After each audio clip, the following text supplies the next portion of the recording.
Hey, everybody. Welcome back to BigRedEDC and welcome to this edition of Channel Chat. With me today is my good friend Mark Sharp from the Knife Market. How you doing today, bud? All right, how are you, JB? I'm doing all right. Well, tonight, I guess I should say, right? It's kind of we're getting into the not necessarily the wee hours of the morning, but we're getting there. So Getting it's closer to man, Christmas. I'm oh go ahead. I'm sorry. Getting closer to Christmas. Oh my goodness. Yes, it is. Yes, it is. You got your shopping done? Uh, for the most part, gotta get stuff for making all our big Christmas meals and whatnot. But Yeah. What do you guys normally do on Christmas for the meal? turkey and ham. Turkey and ham, right on. Yep. Now, do you guys have? I know a lot of it's kind of regional, but do you guys have anything like you do for Christmas Eve? Um, so with me and my family, we are gonna try to do Christmas Eve with my wife's family and Christmas Day with Christmas Day with my family. Right on, right on. Do you guys have a? Do you guys like in the? I know where I grew up. I mean, you always had like the ham and the turkey on Christmas Day, of course. But where I grew up in the Midwest, Nebraska, for Christmas Eve, it was always chili and oyster stew. That was just a Yeah, thing. yep. That is actually you talking about that because we aren't that far from. I'm not that far from where you're originally from, Right. being Right. an I. And the chili and the oyster stew is always things for like at the churches Oh and yeah. Oh yeah. the firemen stags and stuff like Yep. that. Yep. But that's just what we always did for Christmas Eve. It was always chili and oyster stew. And believe it or not, I'm not a huge fan of chili, and I'm not a huge fan of oyster stew. Or I'm not a huge fan of oysters. Let's put it that way. Not a big oyster fan. Now, I like the broth because it's basically milk and butter, right? I mean, what's wrong with that? But just not a big fan of the oysters themselves. So, I never tried that oyster stew. I never tried it. I've seen it and it's always been around, but yeah, it's never I tried it. coming from me. Yeah, I just stay clear, man. Just stay clear. I know a lot of people do well out here. I know a lot of people do seafood because you're next to the coast. They do seafood on Christmas Eve. You know, that's the big thing, crab and that type of thing. And then they do the more traditional turkey ham on Christmas Day. So I think it's kind of regional, you know, a little bit to what you do, like pretty much anything else, really. You Well, know, my in-laws, we've actually done like crab legs and steak sure. on, on Christmas. Oh, right We've on. done it. I want to come. I want to come there for Christmas then. We're I don't mind crab legs. It's just I don't like the work that yeah. you have. I'll work for it. I'll work for it. I do like some crab. I'll tell you that. I do like crab and I do like lobster. So to me, it's worth the work. It is. I'm a that, that's one definitely one of the perk about living here on the coast is the fresh seafood. That is a huge perk. We're back in the Midwest. You know, you can basically go outside and grab a cow or a pig and have whatever you want. Well, here it's seafood. You know, the Yeah. salmon and all that good stuff. So, well, good. Sounds like you're getting things all lined up for the holidays, which is good. I think we're pretty much set and everything. But how about we talk about the knife market? How's that sound? Sounds good. All right, man. Well, tell us a little bit about the knife market. All right. So I am a self-employed farmer from Iowa. Actually, like we said, not too far from where you used to live over in O'Neill. I am like an hour from Sioux City and an hour and a half from Omaha. So I'm in between Sioux City and Omaha, Okay. Okay. Right on. Yep. a little town called Slushwig. Okay. So I'm 34, got 3 kids, 3, 2, and 1. Oh my goodness. Yeah, and actually this year it was for about a month. It's 3 1-1. My two youngest are Irish twins. They're the same age for a month. Oh, wow. Yep. Oh, God love you. Oh, man. It gets it gets we pretty crazy. we had two that were, what are they? February to May, so little over 2 years apart, and that was enough. so, so man, I gotta hand it to you. That's a. But I tell you what, though, when they become, you know, you're a farmer. Yep. Hey, and being a farm kid, being a country kid, growing up on a farm, you learn to work, and you learn to work young. Yep. So that will Uh, come in handy one day. I was always called so it's my uncle's farms, my mom's brothers is where I got into it and everything. So I was always called their hired hand when I was younger. Oh, sure. So And you probably got paid in food. yep. That's how it always worked, man. I mean, our family, we didn't have, by the time I came around, because I was pretty much I was an oops. I mean, there's no other doubt about it. And my next brother up from me is 11 years older than I am. So the farm was pretty much gone by the time I came around. My dad worked construction at that point. Yep. But I mean, that's all I did growing up is working for farmers and the hay fields and, windrow and oats and all that other stuff. And, 9 times out of 10, that's how you got paid, was food. And you know what? That was some damn good food. Oh, we always butchered a beef and a hog. Yep. We make Yep. our own summer sausage and everything. Cook sausage, liver sausage. Yeah. You'd be out in the hay field all day long. And man, that truck would pull up and there'd be, oh man, they had fried chicken and potato salad and coleslaw and this and that. And damn, that was some of the best food ever. Ever had to walk beans? Oh God. Oh, my worst thing I ever did was detassel corn. I hated that. That is one thing I haven't done. I've walked beans, I've baled Oh yeah. square bales, I've done all that, but I Oh haven't yeah. detassel corn. Well, the worst thing about detasseling corn is you're doing it in the dead of summer, and you have to be out there in basically a long sleeve flannel shirt, or else the corn will cut you to ribbons. I Yep. mean, people don't realize that stuff's sharp. Those I corn know leaves are sharp. I know going out picking sweet corn. I've done it in shorts and short sleeve shirt, and yeah, that That was a pollen gets in mistake. your eyes. Oh Yeah. God. Oh yeah. And so out on and you're basically out there damn near sun up to sundown. Yep. And because you're doing a lot of fields, and I swear to God, you drink 10 gallons of water a day. Because, back there in the Midwest, it's 95 degrees and 85, 88% humidity. I mean, the minute you drink that water, it's coming right out. You're Oh yeah. sweating it out. So, I mean, but yeah, that was probably, I did that. I did that for about a month and a half. And I'm like, no, I'd rather go throw bales. Man. But all right, I'm sorry we got off topic there. Back Yep. to the No, knife no market. problem. Sorry, man. No problem. I enjoy talking about farming stuff just as much Sure. as not. Sure. And and that's pretty much how I got into knives was, being out on the farm, and you always got baling hay, you always got to have a knife on you because you got string that has to be cut and whatnot. So, and Gotta that, have a twine knife. yeah. Yep. So, out on the farm, you always got to have a knife. And that's pretty much how I got started into it. I mean, so this here is, see if I can get it in here. It is the Camp Buddy.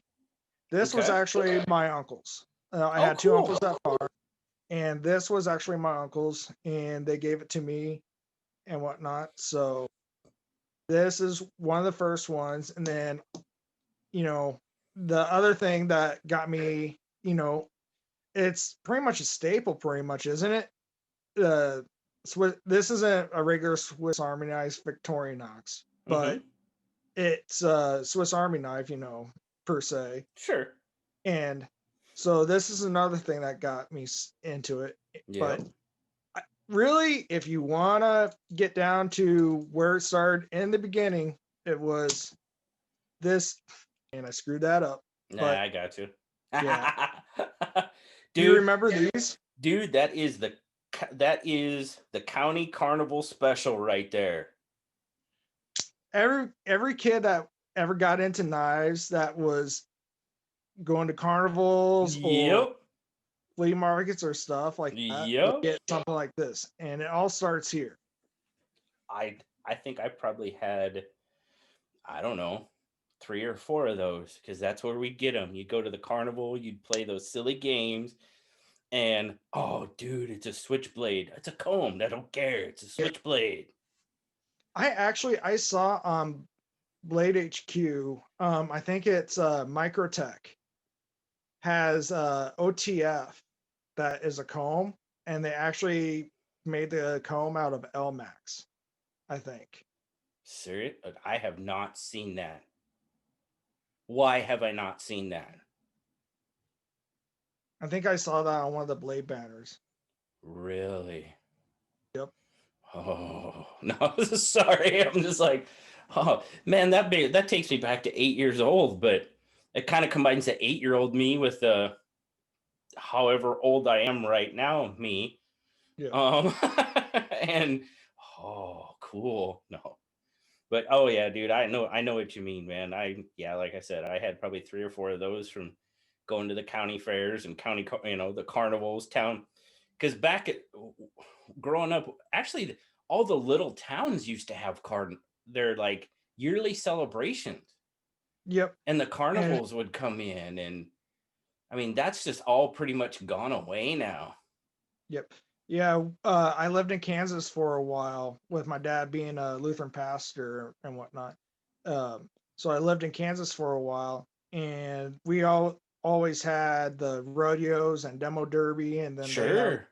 carnival there Oh and yeah. everything. And you get these cheap knives and get the combs and all that stuff, and that's where it all started for me. And I haven't left it.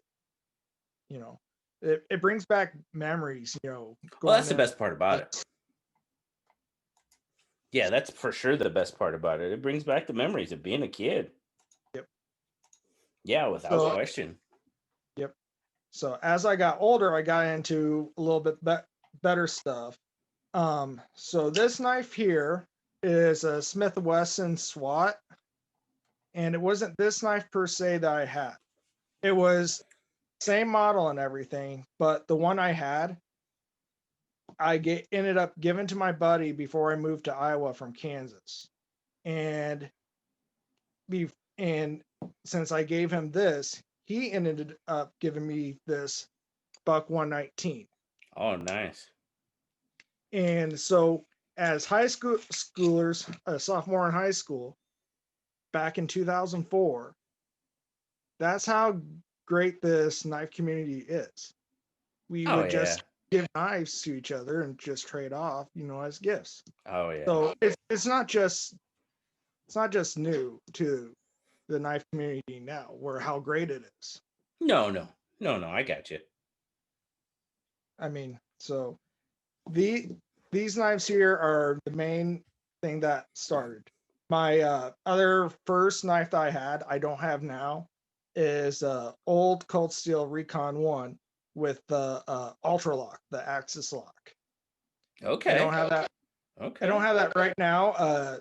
Outpost 76, Gerald G. He Yeah. has, and he's checking that knife out along with some others and testing some knives for me. Very cool. Very cool. So okay. So you brought up Cold Steel. You brought it up. What's your thoughts, man? What's your thoughts on the whole Cold Steel situation? That's Um, it's kind of the hot topic right now. So I I watched Nick Chabez's video about it, And I kind of agree with him and some other people where they're like, let's wait and see. Truthfully, besides the cold steel that I only got this one, and it's the Pro Light clip point, and I Okay. found it on Amazon. Okay. And so I'm in a wait and see period. I Sure. mean, I don't know where they're going to take the steels. I'm a budget guy, so I don't mind the OS 8s and the OS 10s. And I believe this is at 4116, I Yep. believe, Yep. what's in Yep. this one. Okay. And really, I like this steel. I got another old knife that's in the steel, and I like it. It's a German steel, I believe. Do you know? I That believe it. I was- believe it is. I believe you are yeah, correct in that. but I like it. So I don't know. I'm wait and see. I watched that Lynn Thompson's video saying that him and Dimko aren't leaving. So it'd be interesting to see what happens. What do you think? Well, I mean, I don't think we really have a choice. We're gonna have to wait and see. You know what I mean? Yeah. Um. So this will post when people watch this. When it posts, it's gonna be Saturday morning, and I actually have a cold steel video coming out of the Kudu Light. Should already be posted by the time people see this. And at the end, I throw my, you know, my 2 cents worth in. But basically, what I said was, um, there's a lot of talk about, since SHOT Show was supposed to be coming up in January. Um, the 2021 models are pretty much probably already set. Yeah, I And heard I that. and I think that's pretty much I think that's kind of a given, at least for, we'll say, the first half of 2021. Okay, just for worst case scenario, we'll put it. Okay, or I'll put it that way. Um, but I think that's probably a pretty fair assumption. I really do. Um, Later 2021, 2022, that's when we're gonna start seeing the maybe the GSM influence, if there is going to be any. Yeah. I have no idea. I will say that um the Lynn Thompson video is up on the Cold Steel YouTube channel. Have you seen any of the other videos that are up there? I have not. Okay. They're the one that posted right after Lynn's video was a representative from GSM. I cannot remember the gentleman's name. And he didn't say his position in GSM. He just said he was with GSM. But he's asking for people to watch the video and give him input on a discontinued cold steel knife that they would like to see revitalized. Well, that don't sound too bad. No, I was like, "Oh, okay, okay, you got my attention now. Okay." I'm like, all right, well, but I do agree with you. And for those of you that haven't heard of that and are watching this, I urge you to go check that out. Go to the Cold Steel YouTube channel and check out that video. It's like 30 seconds long. It's not very long. But that's exactly what he says. He wants your input. If you have a favorite discontinued cold steel knife, to make a suggestion. He's like, you never know. We may just, if we get enough votes for a certain model, we just might bring it back. So they have to be thinking that for them to even say that. Yeah. One, right?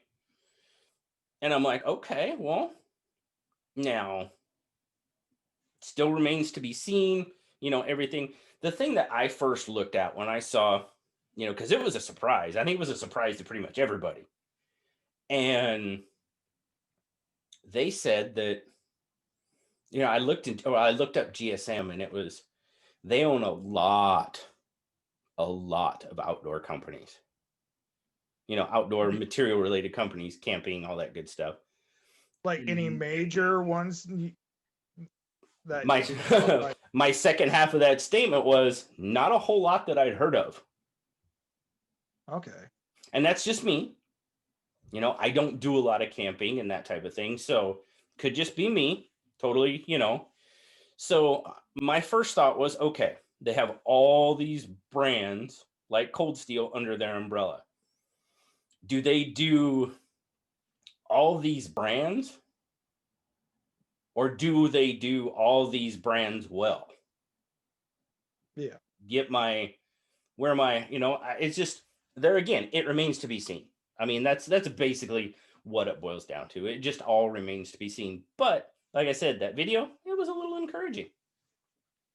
So what I got out of Lynn Thompson's video, way it sounded like maybe the reason why he ended up selling to GSM was that they one of the main things was that they were going to be able to keep the stock up that he couldn't do himself. Okay. I guess I would throw the counterpoint out of, has it been a problem so far? Well, were they discontinuing the Pro lights and just going I to the Air lights then? I don't know for sure. I hadn't heard that. Because I know, like on Blade HQ, because I was when I heard this and everything that happened with Cold Steel, I wanted to get another Cold Steel, and I ended up picking out the Pro Light, but they only had the one Pro Light that was kind of like a sheep's foot with the Mm-hmm. dust in the middle. Mm-hmm. Mm-hmm. So, and I wanted a different one, so and that's why I got this one off of Amazon. But Okay. I had to hunt for this one too. Hmm. So and that's why I'm wondering if he really couldn't keep up with the stock, maybe. That could have been. And maybe that's one of the reasons why he really did do it. And that I mean that's what he said in his Yep. little video. So Yeah. And then he had a part where he was really apologetic. yeah, I noticed that, and I didn't get that part. I didn't either. So apparently I've missed something down the road, and you know, that's whatever. It is what it is. But I found that portion a little bit odd. He talked about, you know, taking a well, I mean, I don't know. I talked to him a little bit. Let's see, it was Blade Show West 2018, because they weren't there on 2019. And I mean, I just talked to him a little bit, and he's quite a character. I mean, you can just tell that by his videos, and he's quite the character. But apparently he's done something somewhere somehow. I don't know. Or You know, maybe it was apologizing and making a few people upset. yeah, I guess. I don't know. It was pretty. I mean, if anybody has any idea what he was talking about, please leave it down in the comments. I guess I'd be happy to know. You know. But yeah, I think it's pretty much a wait and see game. Really, I would agree with you. That's all we can do. Yeah. So okay. So how did the knife market start? Knife market started. So I mentioned I had 3 kids. We won't get into it too much, but all of my kids were born early. Okay. And they were born early, and they were in the NICU. My 2 boys, my 2 first ones, they were 3 pounds 13 ounces. Oh wow. 31. One was born at 31 and 4 weeks, and the other one was born at 32 weeks. Wow. So it started as I couldn't farm as much and whatnot. I had to take a step back to take care of my wife and my kids. Sure. So it started out as, you know, trying to sell some knives on eBay and make some money. But then it ended up switching over to doing knife reviews and doing the budget thing, because that's mainly what I am in, is in the budget part. Sure. So just for people to know, on Instagram and YouTube, the Knife Market name will end up changing, and I am changing it to Budget Blade Reviews. And I already so the knife porn sticker and the Knife Market sticker, I got help from Dave, DJ and Blades, Sure. Yeah. and he's already working on a new sticker for me, and it's going to be similar to this one, just going to be a little bit different so I don't confuse too many people. So Budget Blade Reviews, that's what it's going to. Yep. Okay. That's what it's going to go to, and I'm going to kind of take a little step back from trying to sell knives on eBay, just with my kids now being my oldest going to preschool now, Sure. and back and forth and doing work with the phone. I'm going to do reviews on budget knives and go from there. Okay. All right. So we'll make sure that we know, and I will make sure that I put that in the description, that the Knife Market is soon to change to Budget Blade Reviews. I will have to remember to make that notation so people know. Yep. And I will post stuff on my Instagram Okay. and whatnot. And Sure. I'll kind of spread it out. He's working on the logo for the stickers and everything, and I'll spread it out, keep the word out there for a bit so people don't get confused and all that. And just a point on those, on the knife porn stickers, I do have to say thank you very much. You just sent me a whole bunch of those. Dude, that is one of the most popular stickers I put in my swag bag. I will tell you that right now. The people love that sticker. See, I came up with that because at first I was going through custom ink and just doing it myself. And I was trying to come up with my own stickers for custom ink, and then I got hold of DJ and Blades, Dave, and had him help me with both these stickers. And I saw the hashtag knife porn Yeah. on Instagram. Yep. And I used the cross swords with mine, and I just thought, hey, something to have fun with it and give people a good laugh, and that's where I came up with it. But if you ever need more, just let me know. I got 2 more big bags of those right now. Oh, dude, I tell you what, that if you would, that would be, because it is one of the most popular stickers. When I show them, people are like, oh, knife porn stickers. People freak out for stickers. I freak out for stickers. I like swag. I don't know if you've ever seen on my Instagram, but my work locker swag, Yep. dude, that thing's getting full. But I still got some room, and I gotta check. I don't know if I have a knife porn sticker on there. Oh, I don't know if I do. Oh man, I gotta look. Oh, there's got to be one of those on there. That's like, has Some to of your be. coworkers probably want some too then. What's that? Some of your coworkers probably will want a couple of those too then. No, forget them. No, to be perfectly honest with you, I don't have a lot of. There's a couple of guys at work, like when I have knives to review and stuff. There's a couple of guys at work that are. They know they're not into knives. You know what I mean? We're all riggers, so we all use knives. That's probably the most used tool in that we have. But they're not into knives. Yeah. They have a knife, they're not into knives. So, but I take knives to them and hey, what do you think of this? I get somebody else's opinion about, ergonomics and all that other stuff. What do you think? How's it feel? Blah, blah, blah. And they're like, yeah, okay, or whatever. But they're not really into knives. I give them a sticker every once in a while. I'll spread the love around a little bit, but they go on my locker.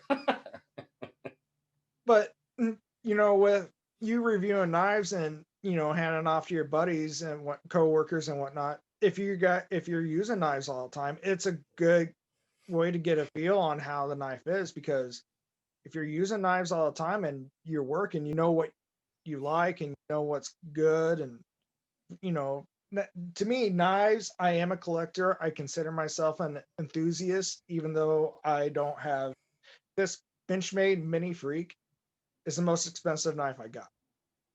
Nothing wrong with that. So I consider myself a knife enthusiast, but I'm a user knife enthusiast. Sure.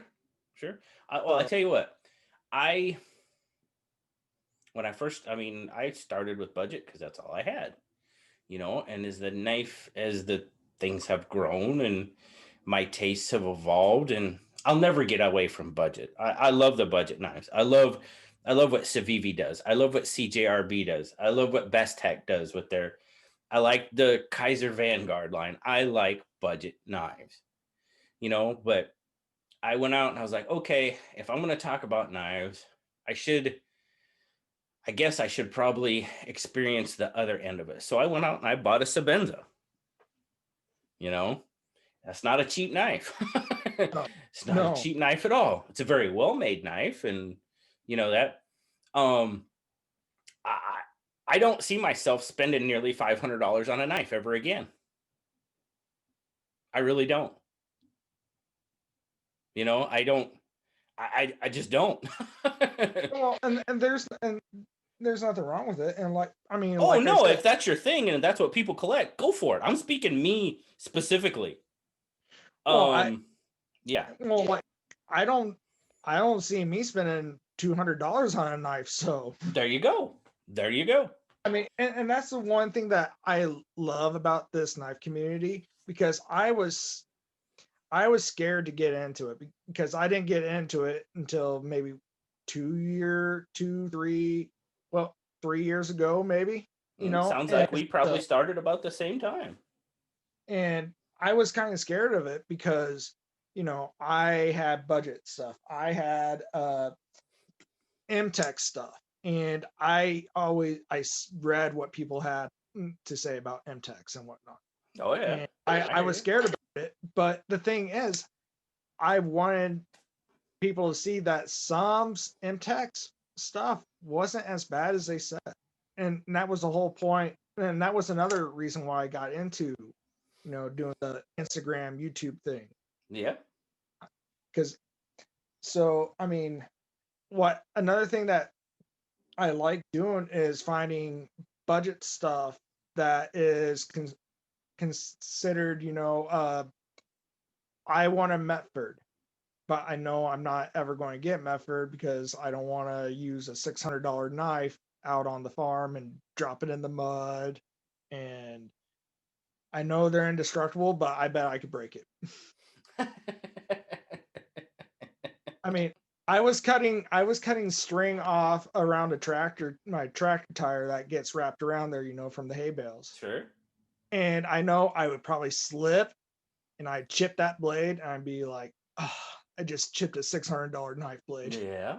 Yeah, I hear you. So, and that's one reason why I got like this trade. The blade is the same length, and spine thickness is the same as a Medford. And I like looking for things to, maybe replace that Medford. I got a Civivi Praxis coming here in a couple days. And Nice.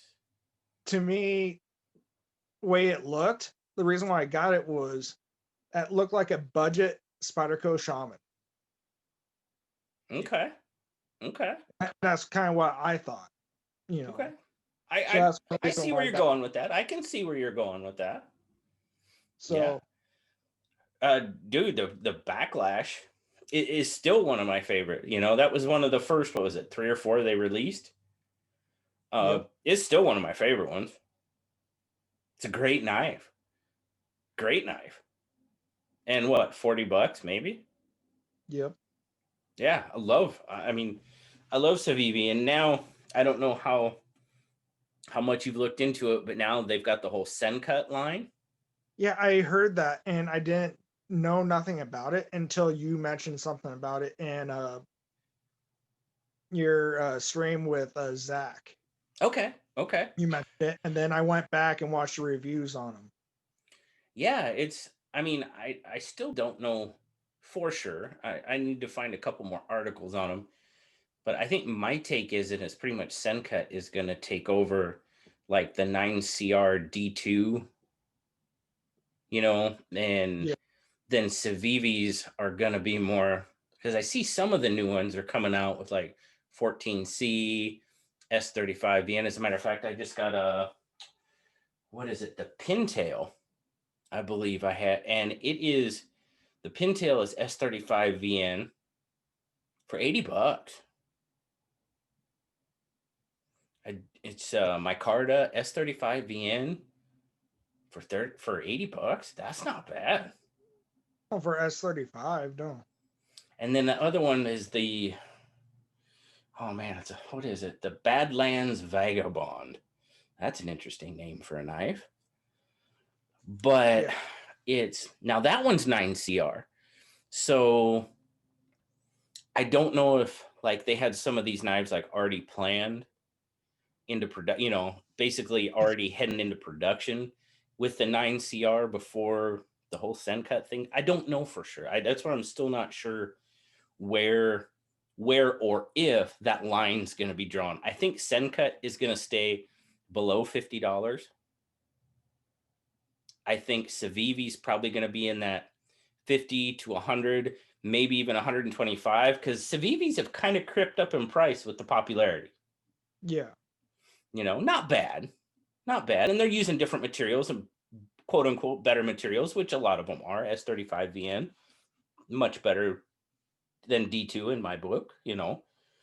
So, but I think that's kind of where they're going to go. And then we is still going to be, we that probably 175 to 250 range. That's pretty much where now you might be able to find some a little bit, 150, 140 maybe. Yeah. So So do you think the Sencut is just going to be through Amazon, you think? Or do you think well, after a while, they're going to... uh, I don't know. That's a very good point. That's a point I didn't address in my unboxing, is the availability. Are they going to be available through retailers? Yeah, that's a very good question that I have not heard. I have not heard whether they are, because right now you have right now there's three models: Yep. the Sidious, the Actium. Oh, and G just showed the other one. Oh, I can't think of the other model. This always I can't happens. think of it either. Um, I think it begins with a C, but right now they're only available on Amazon. So yeah, I don't know where that's gonna go. That's a very good point. Very good point. oh, I was just curious about that Yeah. myself. No, it's a very valid and very good point. It'll be interesting to see where.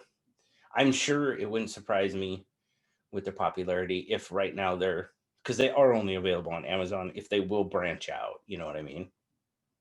Now, Kube knife, are they just Amazon Oh knives no. too? Well, yeah. I mean, Kubi has their own website.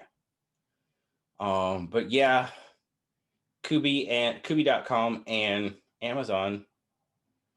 Yeah, I don't think they deal with anybody else. Maybe uh like the Chinese, like AliExpress, and what's the other one? Uh, Um Shoot. I can't think of it. I I don't I It's funny because I used the other one too, and I only got half my order, and I never ordered from them again because I had such a bad experience with it. But anyway, I think you can get them through a couple of the Chinese retailers like that. But yeah, I don't think you can really get them anywhere else. I got a couple Oh, Kube. I have nothing against Kubi knives. Kubi makes a really good knife. One of my, as a matter of fact, I just got one in the 159, the KU 159 was just sent to me to take a look at. So I don't think I got. Go I ahead. got I posted this on Instagram a couple times. I got the 158. Yeah. Yep. I like that blade. This has become one of my favorites. And then I got this pain in the butt to sharpen knife. Yeah. Yeah. I'm in the same boat, dude. I'm in the same boat. Actually, I have a one of the Lansky systems, and I haven't used it yet. But they Lansky guided sharpening system. They have a setup for recurve knives where they're I don't have it with me, but where this here is curved. Sure. And whatnot. And I was gonna, I'm sure several people have already done it, but with the work sharp, I think that's something that they should maybe look into, is getting a system and where this is a little bit rounded for recurve knives. Sure. With the work sharp. Yeah. Have you seen that the new precision adjust from Work Sharp? Is that what you're referring to? Yep, that's what I'm referring to. Yep. They actually sent me one of those out to take a look at, and I was I watched that. I watched your review, and I wish they came out with it before I got the Lansky. You know, it needs some things. It does. Because right now you just get what, I think you get the 320, the 600, and then the ceramic hone with it. That's what's available. Yeah. In talking with them, they weren't, I asked them, I was just like, hey, I mean, because you look at the KME, the KME, there's all sorts of stuff out there for the KME. The KME's been around a while. Yeah. And, I had a few people call it, oh, it's a KME killer. And I was like, it's probably going to have to be around a little while before you could even remotely call it that, because there's just way too much stuff available for the KME, the strops, the lapping films. I mean, all that good stuff. Yeah. And I have a KME. My wife got me one for my birthday, and I really like it. But for $60, that precision adjust, or not even 60, I think $50. That precision adjust isn't too bad. It's not bad at all. No. And for, like you said, $50. I mean, I got the Lansky for about like 40, and I'm still probably gonna, down the road, I will probably get the work sharp, because just to have a little different option, because before I even got the Lansky, pretty much this was my sharpening system right here. Yeah. Because I can't freehand, and I've been talking to Outpost 76 G. Yeah. I've been talking with them, and I'm probably going to look at getting that DMT guided system that he did the video on. Mm-hmm. I want to try to get that and, see what I can do. Sure. So. Sure. Right on. Yeah, I've been trying to get better at freehand, and I don't know. For something, I don't know. It's just, it doesn't work very well for me. That's where the guided, or the guided, the adjustable really, really come in handy. Now, I used the original Work Sharp belt sharpener forever. Yeah. And I could get a pretty darn good edge with that thing. The only bad thing about it is you're not 100% on your angle. Like it says, one of them is 20 degrees. Well, one side might be 20. One side might be a little closer to 21. Yeah. But okay, forgive me, but if I can get it shaving sharp with that, it'll take hair off my leg without even trying. I'd say it's good. I have That's no, just me. I have I am sure people razz me about using one of these, but it worked for me. And Well, like I said to Outpost, I never really stropped until a couple of years ago. I never stropped. I yeah, just sharpen it and go. I stropped, but I stropped on my jeans. Yeah. I never really used a leather strop. I just would sharpen and strop it on my. That's what my dad did. You know, that's what my dad. Yeah. Now, my dad could hand sharpen pretty dang well. I got to give him that. That was one. That was one thing I didn't get from him. Never picked up that gene, but um, yeah, he, a couple of swipes on the overalls and it's good to go. That was his strop. So I'll have to try that. yeah, jeans work pretty well. Jeans, balsa wood. Yeah. I mean, you can strap ones, different. It doesn't have to be leather. I think kangaroo leather does a really good job for sure.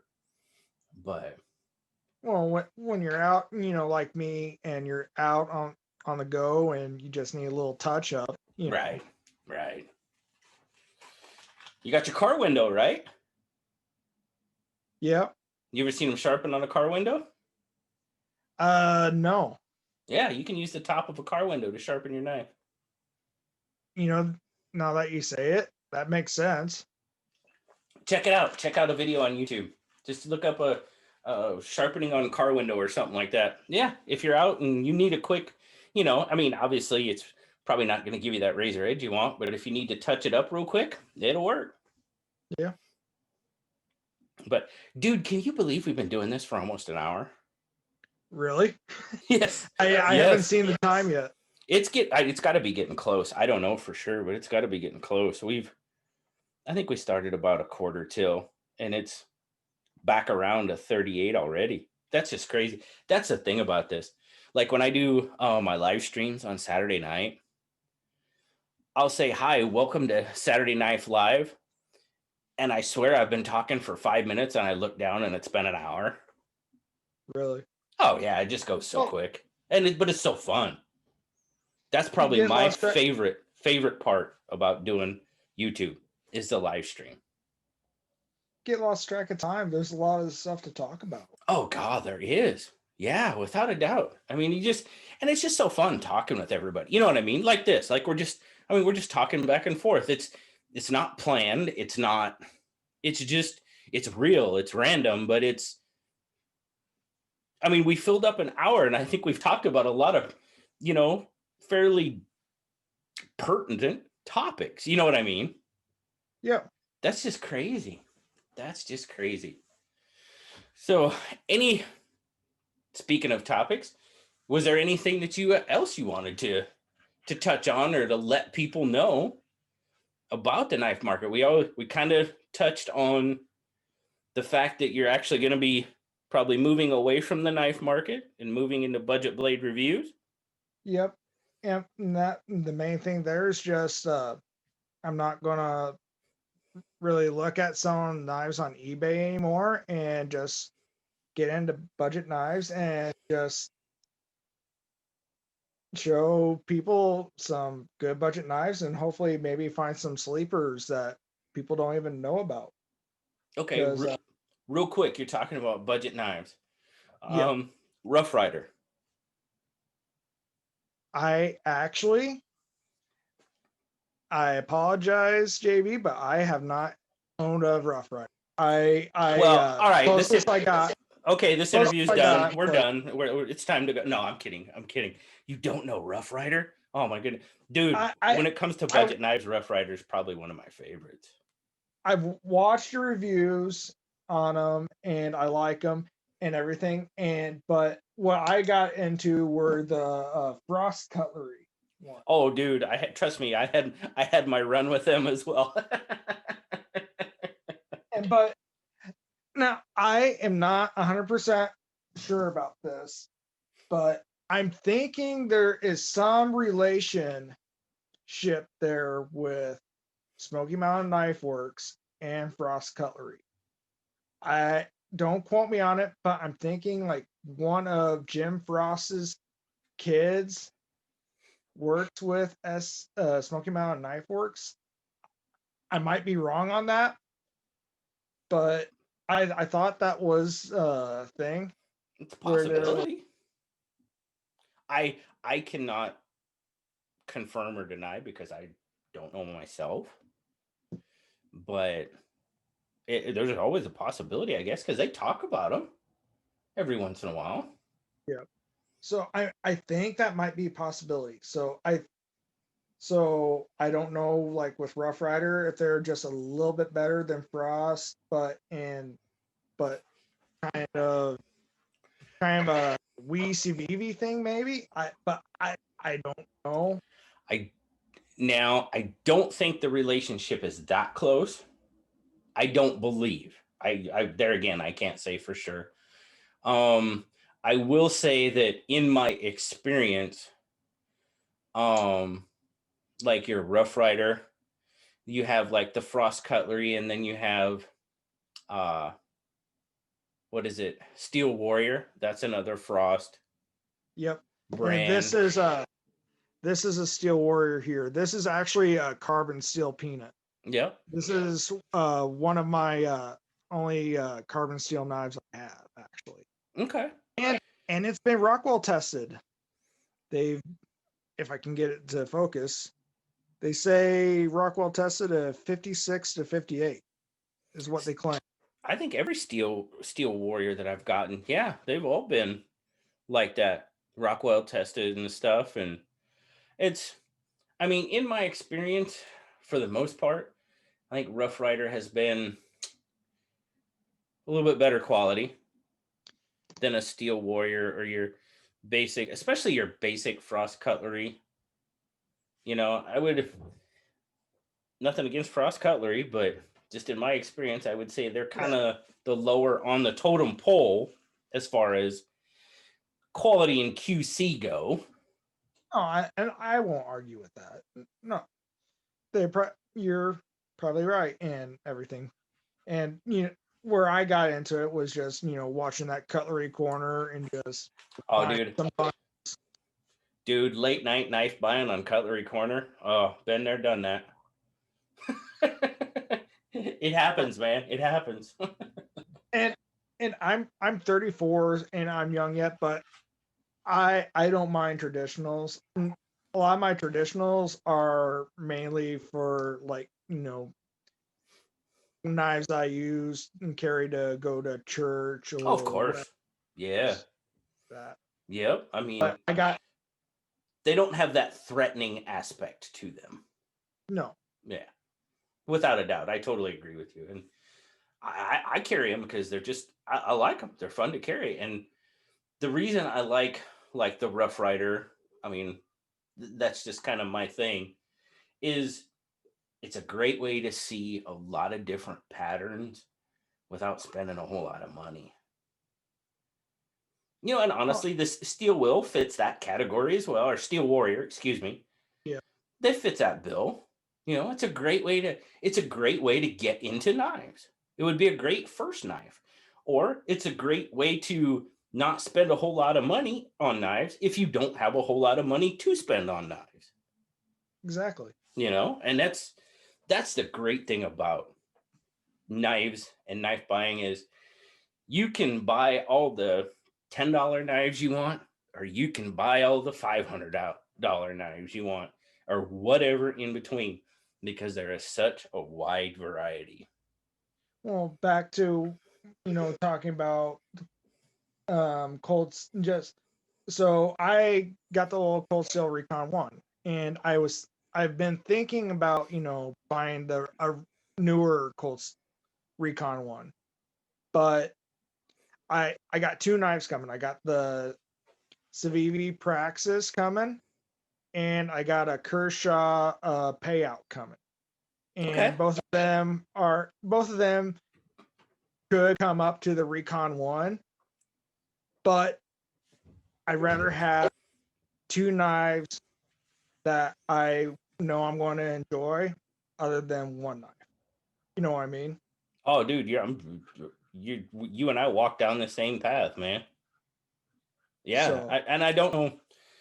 And back to the whole, okay, I could buy a $500 knife, or I could buy 10 really cool $50 knives.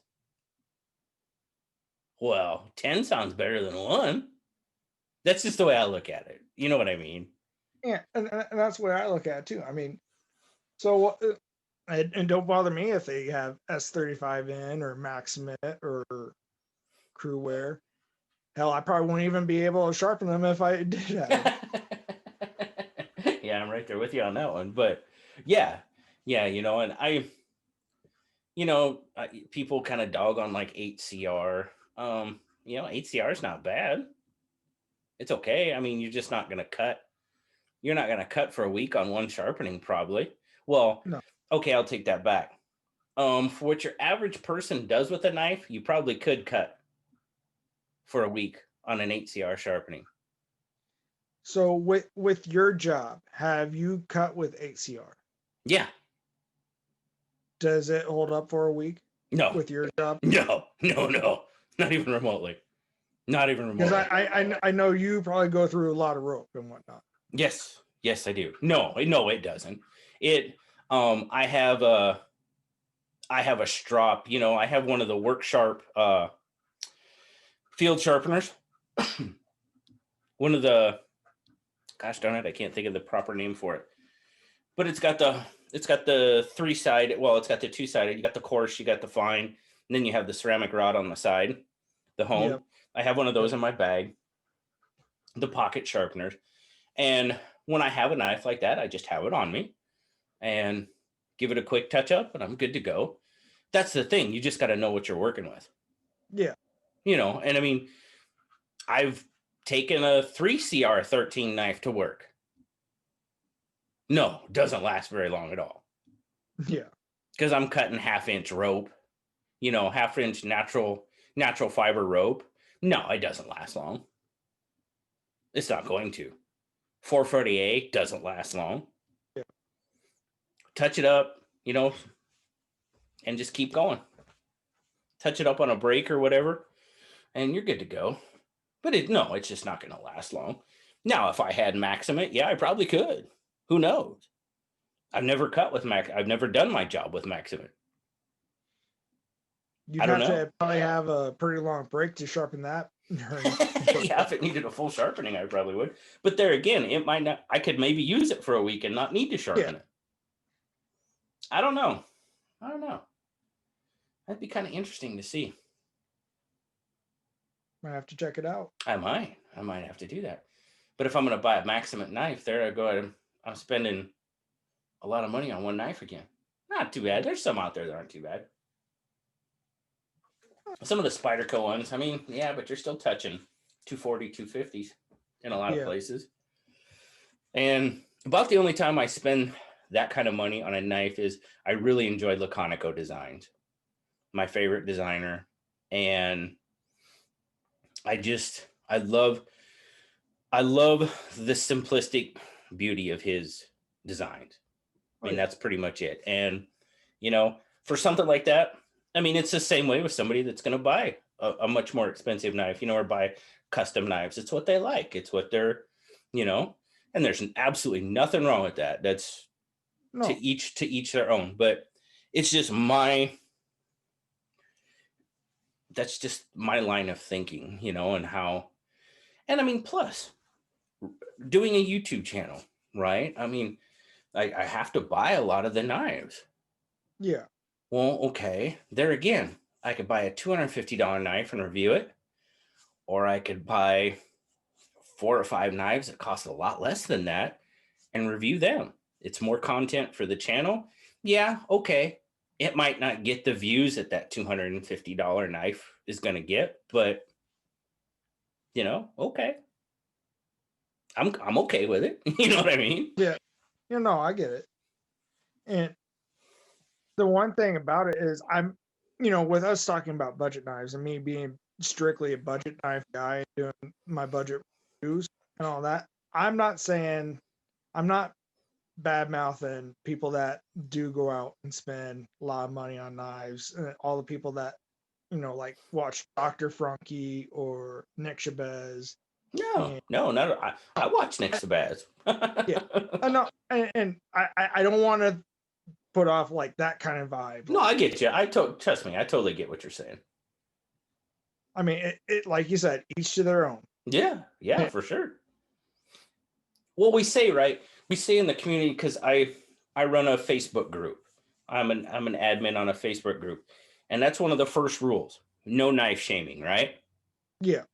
Don't shame anybody. Well, if you can't shame anybody because they can't afford $100 knife, all they can afford is maybe a Steel Warrior or something like that. Yeah. Then you can't dog people for spending $500 on a knife, because that's what they like. And if they have the means to do it, well, so be it. Yeah. That's their business. You know what I mean? So I agree.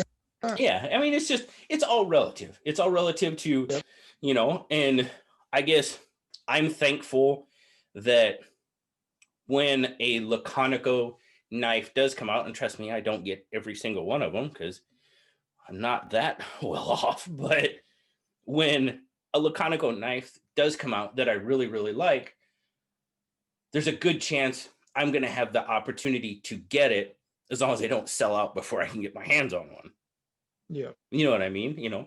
And that's just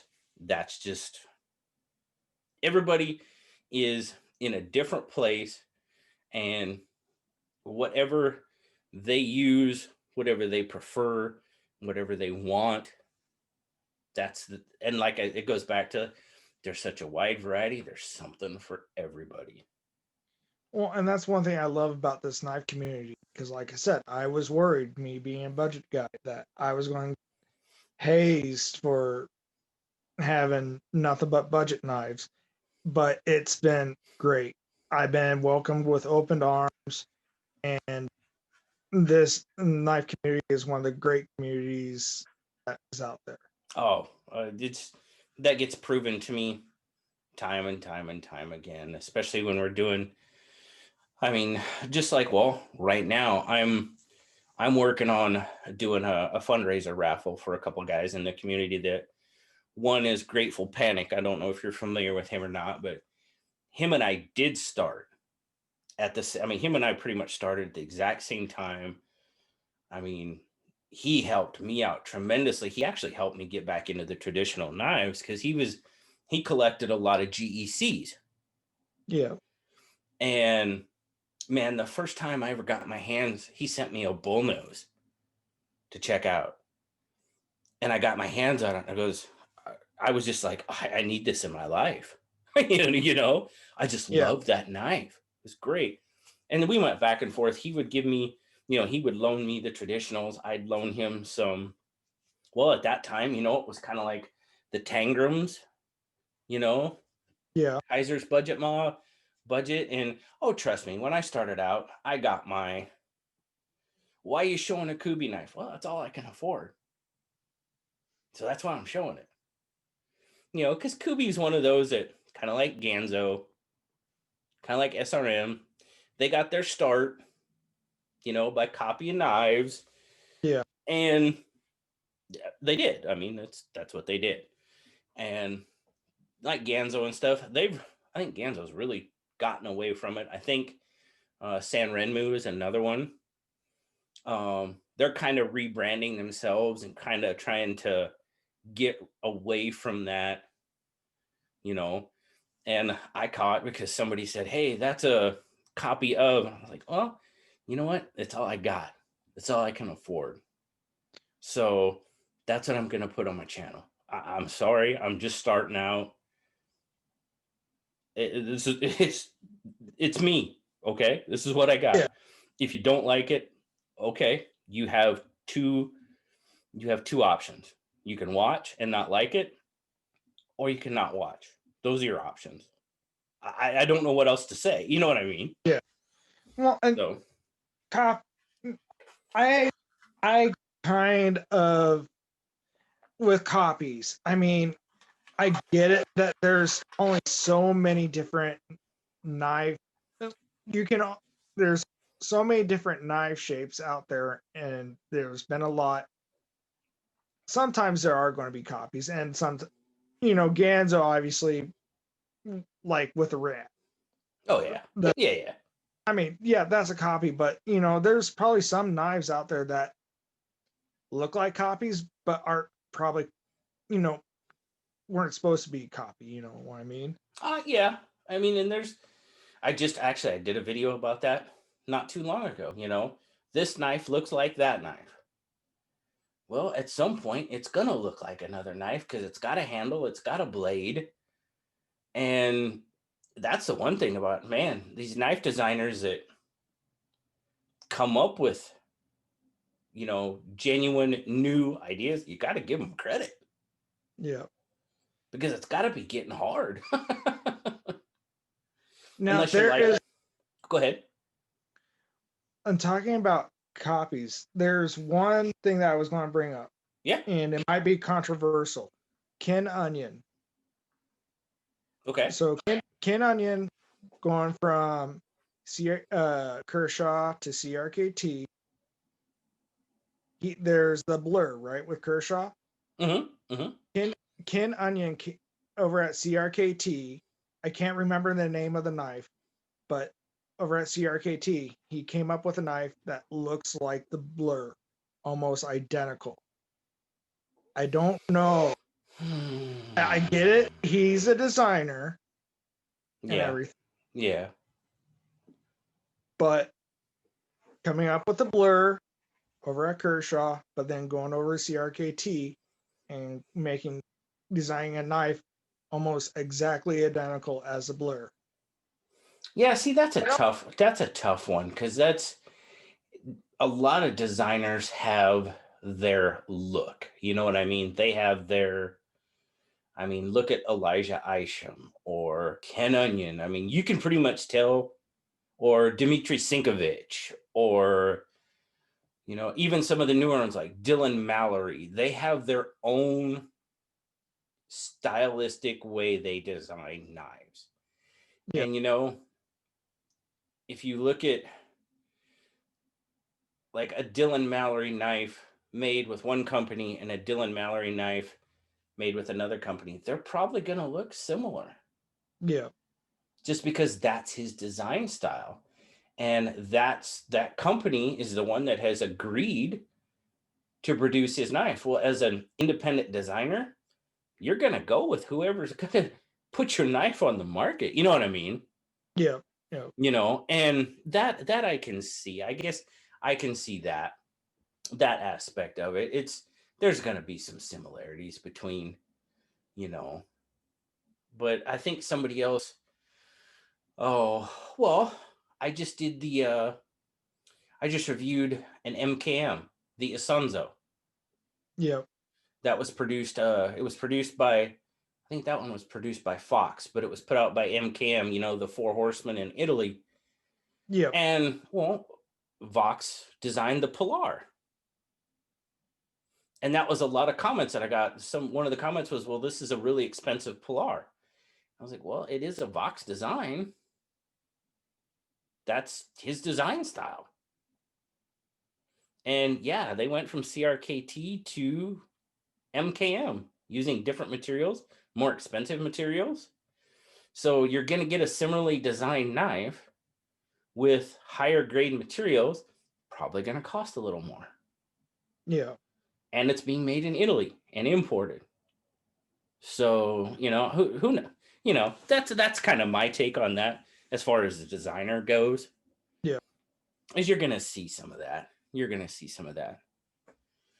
But, well, I tell you what, brother, I think it's about that. Yeah, I think we've been going for about an hour and 15 minutes. That's awesome. All right. This has been a fantastic, dude. I have enjoyed this conversation immensely. Oh, appreciate it. Truthfully, I was nervous at first. It's been a while since I've done something like this. Nah, man. Like I told you, don't be nervous. It's just us BSing about knives. And see, we've just talked, and we've been talking for however long it's been, and it sure as heck doesn't feel like it. Yeah. But well, I tell you what, do me a favor, Mark. Tell Yep. the folks one more time about Knife Market and its transition. So the knife market is going to be transitioning over to budget blade reviews. I got Dave, and I believe he works with Hydra Designs, and they are going to work with changing this sticker up just a little bit, and it's going to be budget blade reviews. And I'm just going to review and find some awesome budget knives, maybe some sleepers that y'all never knew was out there. And So, okay, hopefully, do you have a timeline on the transition?